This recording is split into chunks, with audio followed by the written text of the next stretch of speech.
Hey, what's up, everybody? Video 44 coming into another video. All right, so yesterday I made a Laker video walking down the street, talking about just my whole point of view on Rob Pelinka's circumstances, trying to mess around in the trade market, trying to get our players certain places.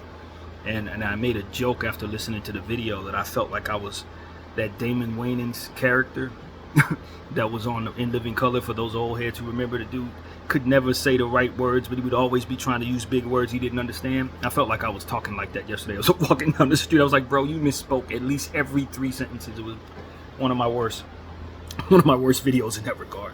And the funny thing was, I wasn't catching it in the moment. I usually do, but listen back, like, that's not what that means. That ain't what that means either. That's not what you're trying to say. So anyway, that was kind of funny to me. I make fun of myself sometimes, but I wanted to come back here and hopefully articulate myself pretty well, as I think I normally do, just not yesterday for some reason.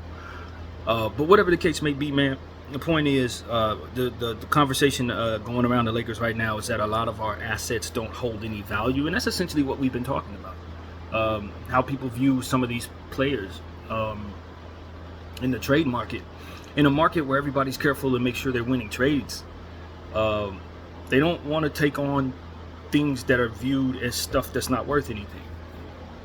You know, now if this was 2-3 years ago, where I think player evaluations in these type of circumstances weren't as intense or as thorough, you may be able to get away with sending out 2 or 3 role players. Plus, not only that, but they're making it difficult for you to send out multiple minimum guys.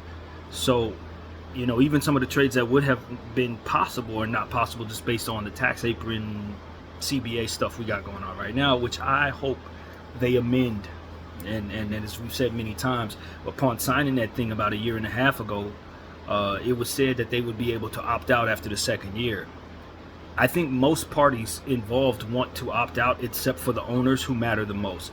So I'm worried that we're going to be in the apron era for a little while until the owners see that it isn't something that ultimately yields the results that they would prefer. So I'm worried that we're gonna probably have another year of this apron crap, but hopefully as we continue to be in it, people will be able to maneuver around it a bit better than they're able to, maybe make different decisions right now that'll set them up so that they can move around a little more later, because that's really what has to happen, I think. But as far as people taking on stuff that hasn't been showcased in the previous season very well, it doesn't make much sense for most teams to even think to do that. When you consider how hard it is to move around. The Lakers have a bunch of players that weren't showcased properly last year. A bunch of them. Good handful of them. And that's the harm of holding on to a bad coach for too long. He pushes your worst stuff to the front of the line, doesn't develop your young players, so now when it's time at the end of the year to make trades, your team is not desirable in the market. And that's where we're at. That's exactly where we're at. And that was something that I said yesterday in my video, and that's something I've been saying all summer. You know, there are guys on this roster, and I referenced Anthony Irwin, who had said the same thing. There are guys on this roster that people don't want. They may take one of them from you if you're willing to part ways with one of them and take back something that would make them happy, or send them something attached to it that would make it worth it. But as far as them making these problems we have their problems, nah. You shouldn't want a combination of 4 and 5 guys that shouldn't be on the roster. And neither should the team that you're trying to trade with. Unless you're going to make it worthwhile, as we've already said. So, Cam Reddish is, you know, he was showcased last year, and he had moments where he looked like a competent basketball player. You know, defensively he did some good things. Driving at the rim, he did some good things. Occasionally he hit a couple shots. But the injuries did not allow him to showcase himself well enough to be an asset of any kind. And the reputation that he's had for the last several years is that he's a bust. So I don't think he did enough to dispel that reputation at all. So he's still looked at as somebody you shouldn't want. Him being given a player option was one of the bigger mistakes that Rob has made. Players like that who don't have leverage in this league should not be offered an option to opt into a contract that you likely want to get rid of if they're not any good. So, as we said yesterday, if Rob Pelinka is going to be held accountable for anything, it's not going to be because we can't move right now. It's going to be because of mistakes he made in previous years. And this is one of them. Where was the leverage to offer that player option? Why didn't we see giving player options to certain types of guys who haven't proven themselves as a mistake? In the moment, I don't know. I really don't know. There has to be something more to that would make it so that we would be willing to do that. Maybe doing a favor to representation. Probably something along those lines. But we need those favors to come back around for us. If we're going to do stupid stuff like that, it better make sense in us getting something in the future that we haven't received. I think it's a little frustrating, although I agree with the choice from the player's perspective. The Gary Trent Jr. decision to go to the Bucks, I think, was a better decision for his overall showcasing of this upcoming season, because they clearly have a wide open gap at the shooting guard spot. Next to Dame Lillard, they had Malik Beasley out there trying to play defense. It did not look good at all. The team underachieved. They could use a 3-and-D/2-and-D guy at the shooting guard spot. And so that was him being able to showcase himself in a situation that he is needed in. Definitely a good choice for him. However, from our perspective, it's like we didn't sign a guy that ended up signing to somewhere else on a minimum, and the talk is that we didn't offer him a starting spot. I'm not in the business of lying to people. I don't think that's good business. So I kind of agree with us not wanting to offer him a starting spot. But when you have a bunch of assets that aren't worth anything, you really do need to be able to get the stuff that's going to double or triple in value in the door. That's what it really comes down to. How you go about doing that could affect your reputation if you're not telling the truth. But I still think that once he gets here, maybe you start him for a couple of games, and then you start shifting up your roster when it's too late for him to try to leave. You need to get him in the door, is essentially what I'm saying. And while they don't, the argument that was presented to us was that essentially they did not want to stranglehold JJ Redick into a position to where he can't use his it's got some good news right there. Can't use his starting lineup and have his full creativity provided, because we've had mistakes in the past with how we handle our coaches and not letting them choose their coaching staff and ultimately forcing certain things upon them. And I think the Lakers feel like they're already forcing Bronny upon him and all of these different things that ultimately make it so that he would kind of be stranglehold anyway creatively, so they didn't want to kind of put him in that position. But it just the same, I would say, well, we got 5 guys or 4 guys that are not worth nothing on the trade market, and here you got a guy who signed somewhere else for a vet minimum that's likely going to play up his value to the point where people are going to want him at the end of the season. You got to get him in the door.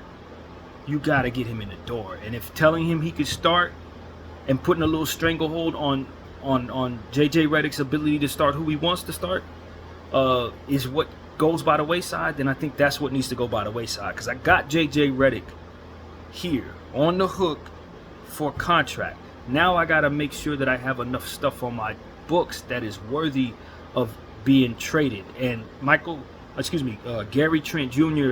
at the halfway point can be worth a lot more than he's worth right now, especially on a vet minimum contract.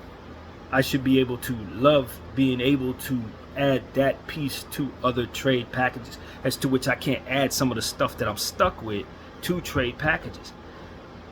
So it's like, give me the talent. I need the talent to get through the door, fam. We'll worry about who's mad about why and how they got here later. Just get them in the door, because I got so much stuff that I cannot trade. So much anchored stuff that's going to be on my roster this upcoming season, a year that I need to win, obviously. I need a Gary Trent Jr. I don't know why I want to call Michael Porter. Gary Trent Jr. in the fold, so that he can be representative of things that are actually attractive in my trade packages. So I'm not saying you go out and all out lie to this dude, but if telling him he can start is what's going to get him to sign a vet minimum contract with us instead of the Bucks, damn it, I'm going to tell him that. And then the coach is going to start him. And if it doesn't work out, the coach is going to sit him. He may not be happy about it. I may not give a damn, because I got him on contract with us instead of letting such a talented piece at that price go to another team because I didn't want to give him a starting spot. It's overcorrection. Just because we've had these issues with the coach and maybe had a situation where we gave a guy a guarantee to a starting spot or two, and maybe those situations didn't work out, it doesn't mean that in this particular situation I don't assess exactly what's in front of me and say to myself, I need him on the team for a multitude of reasons, more so than I need to be giving JJ Redick all this freedom to not have anybody on guarantees of starting roles. You see what I'm saying? I need this problem solved with all this going on with my trade packages being not very good and my asset class having so many anchored players that nobody wants on it. I need that to be enriched with more talent, more than I need JJ Redick to feel free to be able to start a bunch of trash, which is what's on the back of his bench if he chooses. No. No. And I think if you sit down with JJ Redick and ask him, would you rather not coach Jerry Trent Jr. entirely and potentially have the option of a bunch of trash to use on the back of your bench? Or would you like to give this opportunity to this young fella to start this year and see if it works out through the course of the first couple months? Because after all, we need talented players to play with LeBron James and Anthony Davis, man. And the shooting guard position that we have is not solidified at all. Austin Reeves and D'Angelo Russell are not good starting with one another because they can't play defense together. It's been proven. The other shooting guards on this team, Gabe Vincent, don't want him starting next year until he proves himself he's ready for that. Especially next to, again, D'Angelo Russell. He can defend, but not the greatest thing. Max Christie, underdeveloped. He is not ready to start yet. Why? Because the coach that you had in place for too long didn't play him at all last season, so he's a year behind in his development, and it was a second round guy. So, who's next? Reddish? You want to start Reddish over Gary Trent Jr.? Like, this is the problem. You get Gary Trent Jr. here and find out he's probably your best option at shooting guard to start any damn way. That's the problem. You couldn't guarantee him the starting spot, but when you start looking at the other shooting guards, he's the best option. So I really hope that rumor isn't true. If that wasn't what kept him from coming here, because if that's what kept him from coming here, that's another big mistake. In the vein of overcorrecting for mistakes made already. You know, I was talking to my therapist 2 days ago, and one of the things that we went over was, in fact, I have it in front of me right now, paperwork. It's personalized. Well, no, it's the wrong page. Where we at? It's something that goes along the lines of fortune telling. You know what I mean? Predicting the future in negative terms, or dichotomous thinking. I don't know how to say that word, but a view of situation or a person or event in all or nothing terms, as if I made a mistake, therefore I'm a failure, or I made a mistake and therefore I need to do something entirely different even though the circumstances are different, so that I don't do that same decision. It's like it's not assessing the circumstance itself. You just kind of thinking that it's going to go the same way it did last time, as if you're in the same space, as if it's the same type of piece, you know, whatever the case may be. It's not. It's a different thing. So you got to assess it a different way, and maybe what it is you did last time was a mistake for that circumstance, but it might be the best decision for this circumstance. And I think the Lakers, as a front office, tend to do that. I can't do what I did last time, but it's a different situation. You got to assess it differently. In this situation, based on these circumstances, you may need to guarantee this guy a starting spot, and wouldn't you know it, he may actually be your best bet at shooting guard. So it's like, that was a mistake. I really need us to understand that if that's what cost us getting Gary Trent Jr., we overthought it, and that's bad. That is a mistake. While everybody's saying Rob needs to be making moves to make trades, Rob has to assess the circumstance for what it is, and sometimes do things that were a mistake last time if it's going to be the best move this time. Don't overcorrect, fam. These are the type of mistakes we can't afford. So like you know what I'm saying? It's like it's a fluid thing, man. It's a different day. It's a different player. These are different unit. You have different needs. Maybe last time you should not have given a starting spot guarantee to Andre Drummond when you have another center playing very well. You know what I mean? Just to get Drummond in the door. You didn't necessarily need to do that. And then when Drummond got here, he wasn't the best piece for that situation. You messed up chemistry. It was all bad after that. We didn't do nothing. This is a situation where you probably should be giving Gary Trent a guarantee. Especially if he's going to sign on a vet damn minimum. I just think we screwed ourselves. This is a player who can potentially naturally play some damn defense against bigger players. That's the piece we need. And he wants to showcase himself for a year. Did we not do that with a couple of players and it be successful for them? Why wouldn't he see us as a viable place for him to do that? I'm not the biggest Gary Trent Jr. guy, but I know when a guy's interest is wrapped up in what it is that our interest would be. If the interests are aligned, we got to get him in the door. And in this situation, the interest was definitely aligned. And the only reason why the situation is better for him in Milwaukee is because he's going to be able to start. And wouldn't you know it, Milwaukee and the Lakers have the same problem at shooting guard when it comes to the defensive side of the ball. So it's like, I don't know, man. That's one of the mistakes. Like, wow, we let that go down that way. Nah, that's not good. So, you know, if I have criticism, it's not about the stuff that a lot of people are talking about. It's about the little stuff like this that ends up putting us in a position to where it's hard for us to move around in trade. You know what I mean? That's what it is. If you don't have valuable stuff, ain't nobody gonna want to trade with you. So how do you get valuable stuff? By capitalizing on opportunities like this, where a guy like Gary Trent Jr. is not getting nothing in the market. He's exactly the piece that you need. And all he demands is that you give him a starting spot.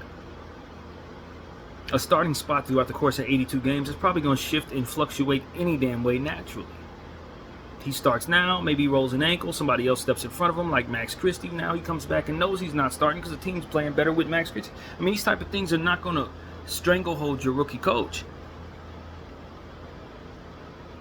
It's not. You know what I mean? So that was a mistake, man.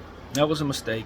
And now the options that coach has are not as talented as the options he would have had in the event that he was just forced to start Gary Trent.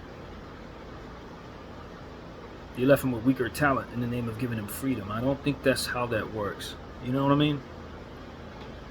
So I don't know, man. And now people are talking about how most of our assets that are being available for trade are either neutral assets or negative assets in the market. It's like, no kidding. No kidding. Nobody wants Cam Reddish. Nobody wants Gabe Vincent on this contract. Nobody wants Jackson Hayes at all. Nobody's interested in any of these pieces. Nobody, you're not going to move Bronny, but if you were to try to move Bronny, you get nothing for him. Jalen Hood-Schifino, same thing. It's like these are things that we have to be honest about. A lot of these players are underdeveloped and they're not ready to go. Max Lewis, I got on his case last night about how he played in that Summer League game. He ain't ready at all. He's not ready. Ain't going to be ready very soon. So it's like you got a bunch of stuff that's guaranteed roster spots. Guys can't really play like that. They can't play. And there's a Gary Trent Jr. is one white lie away from being in your uniform, and you don't call it. You don't give him that guarantee. That's counterproductive, man. And you walk away feeling like you didn't lie to the guy, which is great, but you also walk away not very talented too, which is not. So what do? You feel you should celebrate. We were honest, and yeah. Or you could have just let him have the starting spot so it wouldn't be a lie. I mean, since he's probably your best option in the shooting guard anyway, and Austin Reeves plays great off the bench, probably going to be a career six-man any damn way. These are things we have to be honest about. As long as D'Angelo Russell is our starting shooting guard, point guard rather, our starting shooting guard has to be able to play defense. He has to. You understand what I'm saying? As long as you were trying to start Austin Reeves next to D'Angelo Russell's always going to be exploited for his defensive liability traits. Because he doesn't have that Gary Trent Jr. defensive anchor next to him to offset it. So I don't know where you're gonna find that piece, but you had it in your clutches and you didn't create the roster spot for him, and you didn't give him that starting guarantee, and he's now a Milwaukee Buck to solve all of their problems in a much lesser situation. So I don't know, man. I'm a little frustrated with that report. That particular report is like, that can't be what kept us from getting this guy. Not to mention that when we talked about it last, I did not know that he had signed for the absolute vet minimum. I didn't know that. I thought he had maybe signed for some more money. He did not. He signed for the minimum amount. So, man. So that's what it is, man. These are the type of things that make people really frustrated.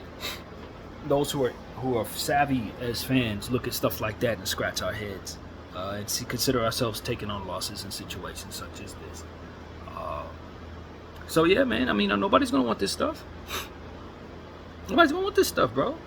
Because you let Darvin Ham not develop some of the young guys, play Taurean Prince like he was Jason Tatum or something, and as a result, some of the rest of the stuff didn't have a good season. However, that trickled down. Guys lose interest, guys lose faith, guys don't get enough reps, all different stuff like that, all combined together, ultimately made it so that your asset class is worth not much. Outside of the stuff that you absolutely do not want to move. You know what I mean? So, it is what it is. Ain't nobody gonna want this crap. You can get upset at the people who are reporting this for telling you this, but it doesn't change the fact that when it's time to move a combination of these dudes, people are gonna say no thank you, unless you're adding picks to get them off your hands.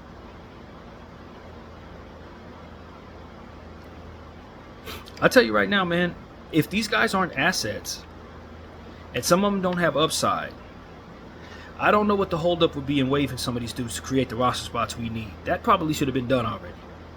A guy like Cam Reddish, as soon as he opted into that, I'm waiving him, or stretching him, or however that goes, if at all possible. Now, if that's not possible, cool.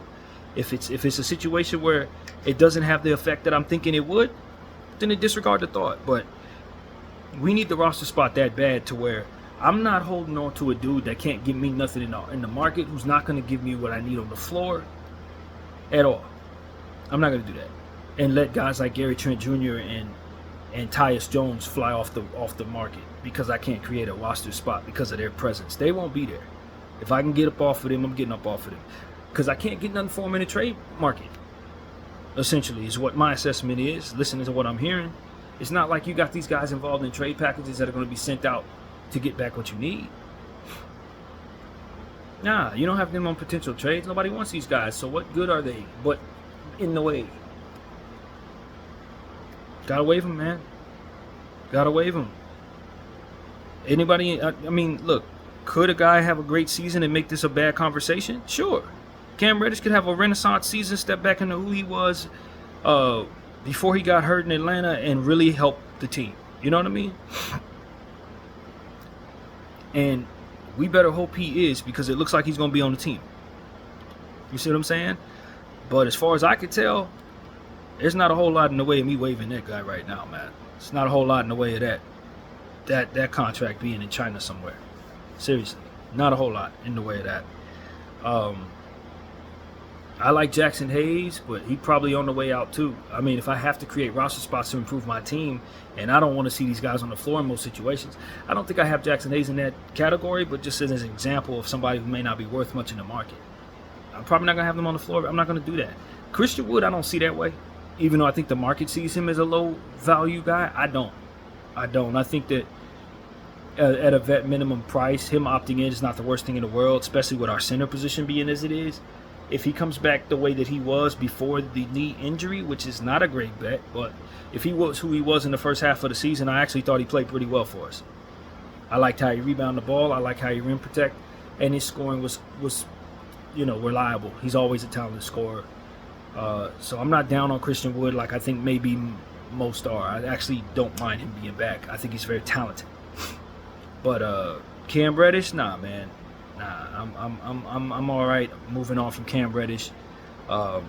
Gabe Vincent showed me some good things near the end of the season, but I'm very happy moving on from him. And the rest of the stuff that isn't very good, as I said yesterday as well, is stuff that's going to get better. Young players that haven't developed properly. Can they develop properly in your situation is the question we have to ask.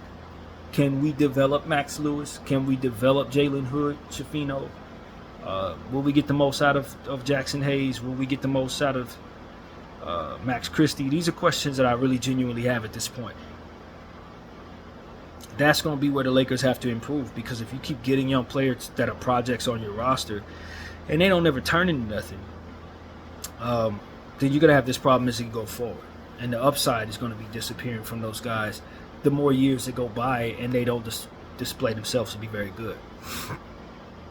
So that could be a problem. I honestly don't think Jalen Hood-Schifino is going to be a negative asset for much longer. As soon as he gets back on the basketball floor, works his progressions, 2-3 years from now, I'm pretty sure he's going to be a nice player. I think he's an NBA guy. Max Lewis, probably same thing, if I'm being honest.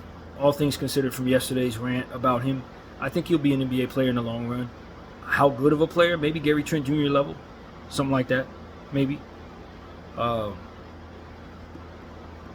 Inconsistency probably will be a thing throughout the course of his career, maybe. But ultimately, I think he'll be a nice wing. He has good size, good length, tools that can create for himself, a lot of stuff that people like. He'll be around. So, you probably want to hold on to these guys if you believe you can develop them. That's the question. Can you develop them? The problem is, since you have so many needs in other areas, do you have time to wait on them? And if the answer is no, then probably try to move them, if at all possible, for something that could package together. The question is, who sees our young players as negative assets? Who sees Jalen Hood-Schifino and Max Lewis as negative assets? Who sees Rui Hachimura as a negative asset? I think they probably fall in the neutral asset category. I think you're probably more so talking about Cam Reddish and Christian Wood and Gabe Vincent as negative assets, if I'm being honest with you. I think those are the negative ones. The young guys are probably neutral. Because at the end of the day, if you have a good development project or a good development program, then you can probably develop these guys into something better than what you're getting them for if you're another team acquiring them from us. So I know people are down on some of these guys, but secretly they probably believe they can get more out of them than you did. They just don't want to pay the price that makes you think that they believe they will be able to, and that makes sense to me in trade negotiations. So yeah, the good thing about the Lakers is a lot of this stuff you can totally see getting better. It's just a few things that they really do need to get rid of. I heard the argument that we shouldn't be upset that Bronny James got a guaranteed contract, that this is the same contract that other players get at 55, pick 55. Last night I heard Sean Davis say that. And, I mean, it's not really about him specifically getting the contract that makes a lot of Laker fans angry. It's him being on this contract coupled with what we've just been discussing, and the other players that are also negative assets or neutral assets being on guaranteed contracts next to him. You're just piling up more and more of what can't help you. It's the problem. That's my argument anyway. I don't know what other people are going through when they say whatever they say, but that's my point of view. Bronny James in a situation where the 12th man, 11th man, 10th man are all active, good NBA players, it's fine. It's completely fine. You know what I mean? It's not isolated to him being paid and me hating about it, or him getting a 4-year deal and me hating about it. It's that we have so many other players that are not able to help us, but also stuck to us because we can't move them. That makes it a nuisance. I'm no more upset about Bronny having his contract than I am about Cam Reddish having his. It's just you can't have all this going on at the same time. Get rid of most of it, and then Bronny isolated as a project player, slapped next to a bunch of other guys that could really help you. It's nothing. I have no problem with that. And my argument was and is, why would we give him this guaranteed contract when we know he can't help us, knowing that we have the rest of these problems in that same way? That's my only problem with that. Otherwise, I'm not hating on Bronny. In fact, I'm rooting for him. And I'm happy he played well yesterday. And I think There will be times where he plays great. There are going to be times where he doesn't play well, and that's the nature of a player who's developing, period. I thought Bronny James had a better game than some of those other guys. And I will say this. I feel more comfortable as a fan watching Summer League play when Bronny's on the floor more so than most of those other guards. Honestly. I feel better when he's on the floor. I think he's better than some of them dudes. I'm just being honest. I don't cringe when Bronny gets in the game. I cringe when some other dudes get in the game for our Summer League. So for those who are saying Bronny's the worst player in the NBA, he ain't the worst player on the Summer League squad. He's really not.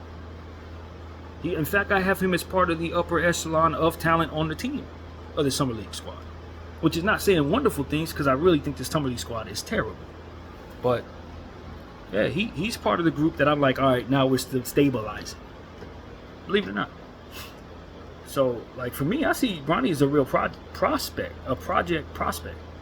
Not somebody that I think needs to be sent overseas or sent to the YMCA, and I don't see him like that. I really don't. I think Bronny has shown me through 6 games of Summer League play, or 5 games of Summer League play, whatever it's been, that he's an asset to his team.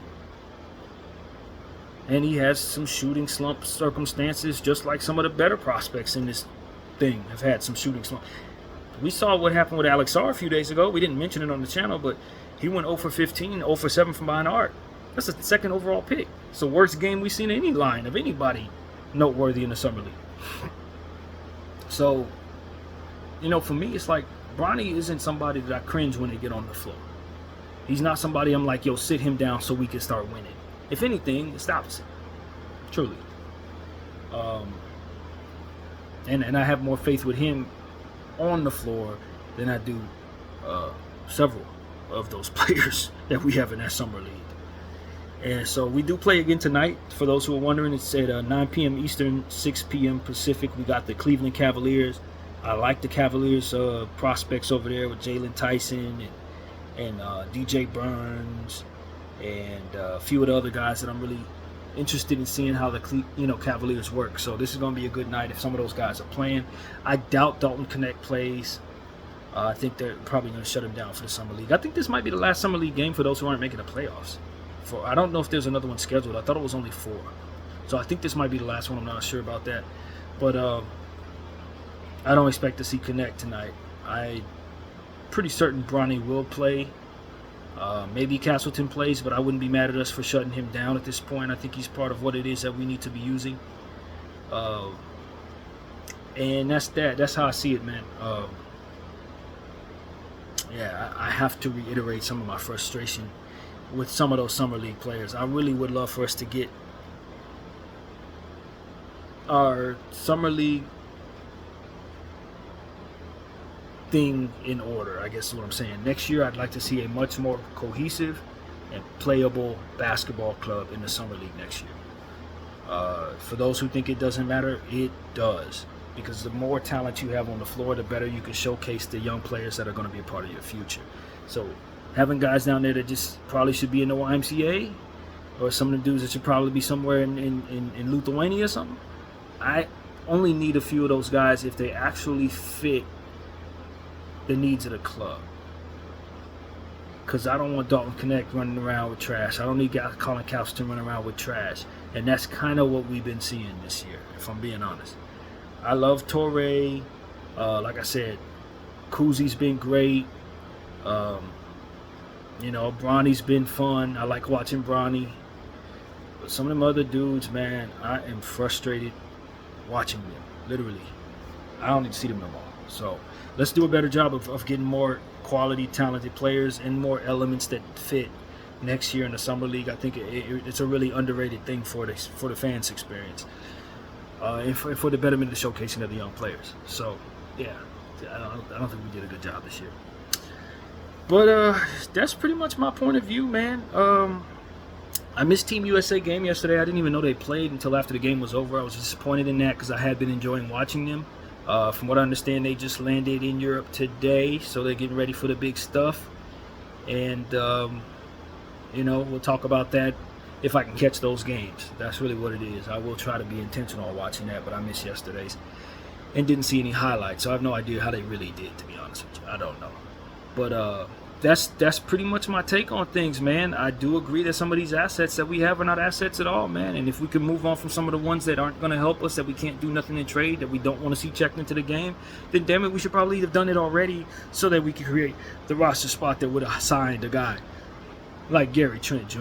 We need to be going after Tyus Jones. I can't stress that enough. He'll be the one I'll be kind of upset if he goes somewhere else. Although that's pretty damn likely.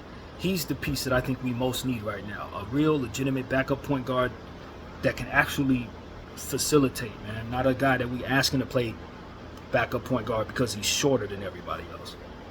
So that's pretty much my thought, man. My name is BDL44. I thank you all for watching.